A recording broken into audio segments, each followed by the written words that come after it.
Raise your hand if you are sick and tired of skincare products that promise miracles only to disappoint, end up unused on your shelf because you fell for the marketing hype. Well, you're in luck. In today's video, I'm going to be breaking down some really important things that you need to know about when it comes to decoding skincare claims and making sense of skincare ingredient lists. Hopefully by the end of this video, you'll be better equipped to sort through the hype and make better skincare purchases that you actually use and finish. We're going to go through the truth behind popular marketing buzzwords. I'm going to highlight ingredients that are actually worth paying attention to. And I'm going to give you pointers on how to read skincare ingredient lists without needing to have a full-on chemistry PhD. First of all, let's sort through the skincare lies, or lies by omission, I suppose you might say, depending on how you look at things. It seems like every year there is a new miracle ingredient. The more sciencey, that's a word, they can make it sound, the more eye-catching. There's a lot of pressure in the skincare industry to constantly be innovating, or to at least create the illusion that you are innovating. You have to stand out from your competitors, and you have to keep people coming back. Every year there's some new miracle ingredient hyped up for skin regeneration, anti-aging, even claiming to fade scars overnight. Right now I can think of many skincare ingredients that are way overhyped, prematurely overhyped, like interesting science when you're looking at cells in a dish or animal models, but really not quite there yet. PDRN, exosomes. We should be very skeptical when it comes to skincare products that have new and innovative technology. Have they really done their diligence? Is the science really there on the optimal delivery system, the best concentration? And have we clearly delineated what are potential off-target effects, especially as we are diving even deeper into next-gen skincare? And if you want more information on that, check out my recent video on next-gen skincare. We talk all things CRISPR and gene editing. Yeah, I know. Back to the future, move over. Exosomes, for example, are marketed right now as these powerful skin rejuvenators. While they show a lot of promise for a variety of biomedical applications, the science is simply not there to say that putting them into a cream or a serum or a toner or whatever is actually going to deliver these in any meaningful way to affect any sort of true desired outcomes. We just don't have the robust research on these yet to substantiate the claims that brands are making about them in skincare products. PDRN, or polydeoxyribonucleotide, really hyped up. Small fragments of DNA that are promoted for collagen boosting effects and improving skin regeneration. In vitro, cells in a dish, or small animal models, there's a lot of interesting science going on. However, you really have to think critically here. Delivering small DNA fragments to a barrier, let alone are they going to go where they need to go? Is the timing, the chronology going to be correct? These are really important questions. And like I said, what are the undesirable outcomes of doing this? Then there's spicules. Spicules are microneedle-like particles, you might say, derived from sea sponges. Allegedly, they enhance absorption, help with ingredient penetration, and they also allegedly exfoliate the skin. While in theory, they can be a great way to enhance delivery of things, they're not the most precise, and there are a lot of potential concerns with regards to these spicules and adverse skin reactions, irritation. We don't need to be driving every single thing into our skin deeply in order for it to benefit our skin. Trying to just amp things up, drive things in, really increases the likelihood that you're going to have an adverse event. Always remain skeptical though. Are the results you're seeing from a given product due to the actual hyped up ingredient in that product, or simply the result of the fact that you are now moisturizing the skin consistently because the product is in a moisturizing base? Now, if you've been following me for a while, you already know I am not a fan of the clean beauty movement. I say that in air quotes because what the heck is it? They can't make up their mind. It varies from brand to brand what they deem clean. If you're not aware, the marketing around clean beauty, clean ingredients is not based in science at all. It's just fear-mongering around perfectly effective, safe skincare ingredients over others. There's no standard definition. And when it comes to natural, not everything in nature is good for our skin. Poison ivy comes from nature. Don't want to be putting that into a serum. Natural is not always the safest or most effective thing, not to mention clean beauty and natural. These terms, they're not regulated as far as how they're used. There isn't really any standard for what constitutes natural or clean. So brands can just say that without anything backing it up. Even worse, many clean beauty brands, for forego really effective preservative systems because they want to make it seem as though those are not clean or they're harmful, despite ample research that shows that they are not only safe and effective, but they help cut down on the risk of adverse events, and they are less likely, in the case of parabens, to cause contact dermatitis compared to other preservative systems. The preservative systems that are replaced, because you have to have one, are often not optimal. As a result, you have products with a shorter shelf life that are more vulnerable to degradation and contamination, and a greater risk of skin irritation. Here's another one, this illusion of ingredient transparency. Many brands hide behind various ingredient descriptions. Instead of telling you exactly how much of an active ingredient they have, they just say the ingredient without any mention with regards to percentages. That is often the case. Like, how much are we actually getting? That being said, do we know how much we need to be getting in order to yield results? Some people think that having more of a given ingredient makes it a better product, but that is not always the case. More sometimes not only increases the likelihood of irritation, but in some cases it negates any positive effect that the ingredient could have. You need to have ingredients not just there, but there at an effective percentage. But in many cases, either the effective percentage strength range has not been determined, or they're just not disclosing what the percentage is. They're using very low percentages that are not effective. Here's where labels can get really sneaky. Many times brands will hype up an ingredient that is of interest to the consumer, and they'll say that the ingredient is there, but if you actually read the label, they're using an alternative, something similar. And if you look really carefully at the type of language that they use in marketing it, you see, like, wait a minute, I was under the impression that this was this, but it's really not. For example, retinol. Retinol is a vitamin A derivative used in cosmetics, has good evidence to support its efficacy for improving the look of aging skin. However, a lot of brands will use retinol esters, not the same thing as retinol. Retinol esters, like retinol palmitate, for example, do not help to improve collagen production, wrinkles. They don't work like retinol. But a lot of times they will market the product as having vitamin A for wrinkles and anti-aging, and you think you're getting a retinol. Sometimes they'll even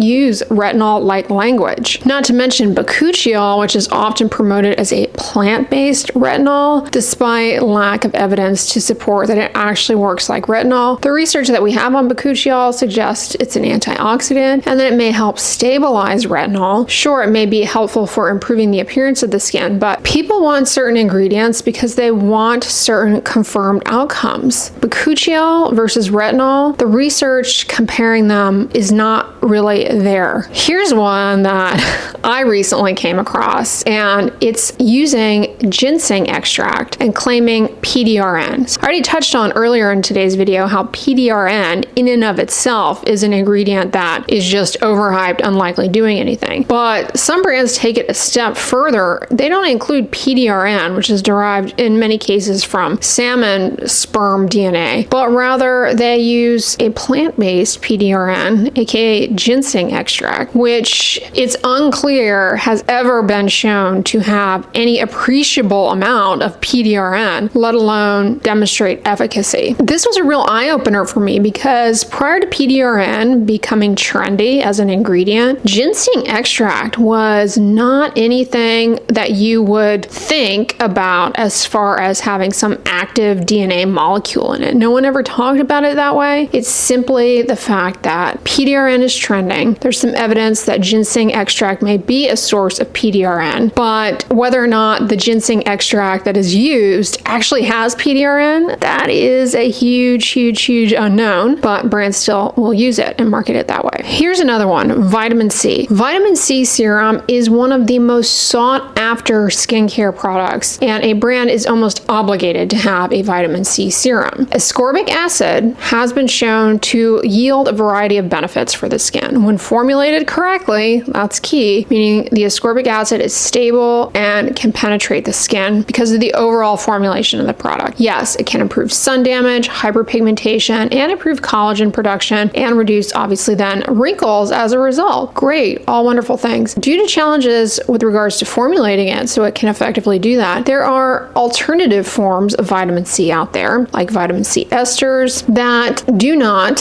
have the evidence behind them that ascorbic ascorbic acid does. They have to get into the skin, which it seems as though they do, but they have to be converted to ascorbic acid, and it does not appear as though these reliably do that. So a lot of people are buying vitamin C serums, which probably are not delivering the results that they're actually looking for, either because it's ascorbic acid that isn't well formulated, or it is one of these vitamin C derivatives that hasn't been shown to actually improve collagen production. So is everything in skincare complete BS made up? No, there are actually quite a few skincare ingredients that have good evidence behind them and can work. Recently, I did a video on the top 5 skincare ingredients for anti-aging that actually work. There are a variety of ingredients as well that are well established to be very effective for improving water content in the skin, for moisturizing the skin. There are a variety of ingredients that help improve barrier function, hydrate the skin, aka moisturize the skin, such as ceramides, urea, hyaluronic acid, petrolatum to reduce water loss, dimethicone also to reduce water loss. You have a variety of exfoliating acids, alpha hydroxy acids, polyhydroxy acids, salicylic acid with a good track record of exfoliating the skin. You have niacinamide, an antioxidant, which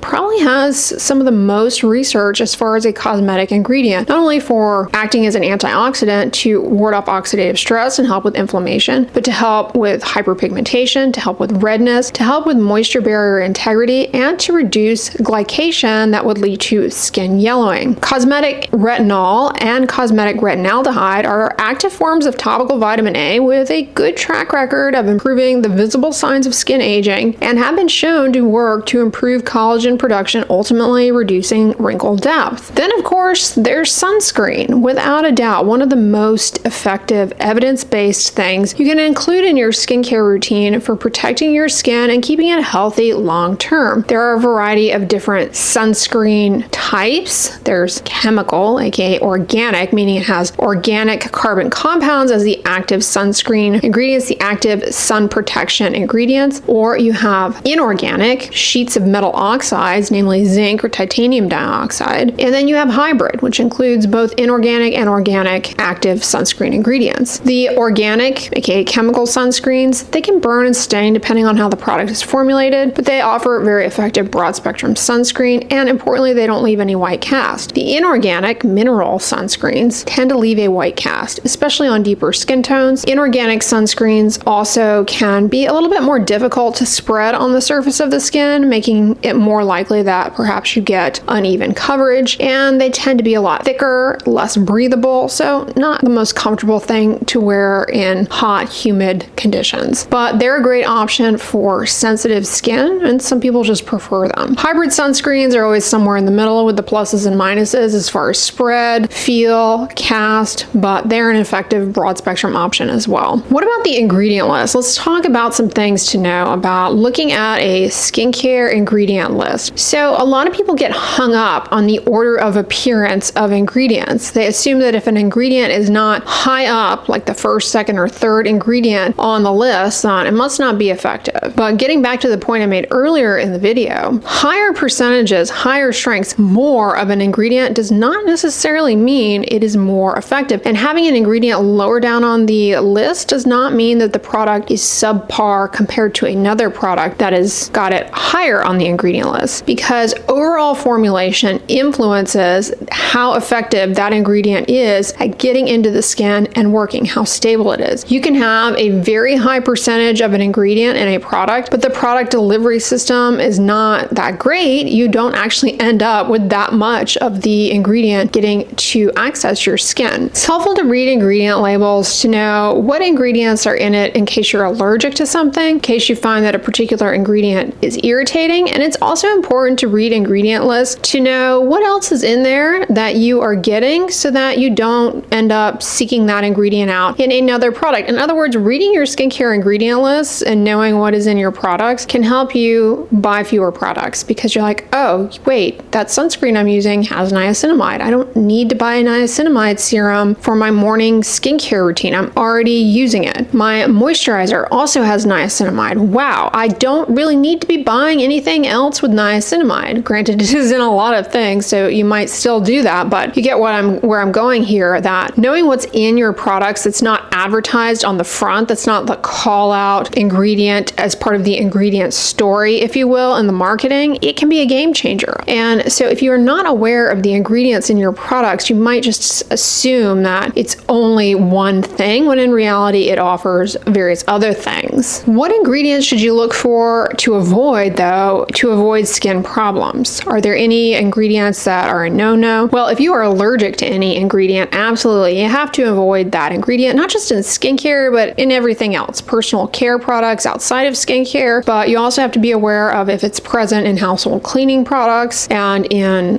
fabrics. I mean, certain ingredients can pop up in a lot of sneaky places. Fragrance is a common allergen. Fragrance is like a bucket of a variety of different ingredients. People often maybe develop allergy to that. It's like one of the most common allergens in skincare. And it also can be irritating for a lot of people, can precipitate a flush of redness, for example, due to certain compounds in the fragrance mix that is used. Essential oils are another one. Remember what I said, not all that is natural is necessarily good. Essential oils, however, do have, in many cases, a variety of beneficial compounds in them, but regardless, they're kind of a mixed bag of things, and allergy to them is relatively common, as well as irritation. A big reason, though, for irritation to skincare products is actually just using too many of them. So having these over-the-top skin flooding routines, multi-step routines, that actually just increases the likelihood of irritation. You start to get diminishing returns from your skincare products when you start piling on serum after serum after serum. Another reason for irritation to products is not necessarily an ingredient itself, but rather perhaps you are using the product incorrectly. For example, if you are putting your glycolic acid serum on your eyelids and then wondering why you have dry eyelids and little wrinkles around the eyes, well, eyelid skin's pretty delicate and probably don't want to do that. Also, are you getting dry, cracked lips? Are the corners of your mouth sore and raw? Well, maybe you are getting that glycolic acid on your lips as well. There's not the stratum corneum on the lips to be targeted by the glycolic acid. It ends up being very irritating there. So stick with what your skin needs and take a less is more approach. At the end of the day, the skincare routine that I recommend to anyone really is cleanser, moisturizer, and sunscreen. And even those three products, for a lot of people, are unnecessary to use all three. For example, sunscreens, they're moisturizers. Some people just don't really find that they necessarily need a moisturizer. They've never used one. They don't find that they have dryness or sensitivity. They're like, what exactly is this doing for me? I see no difference. I feel no difference. In which case, then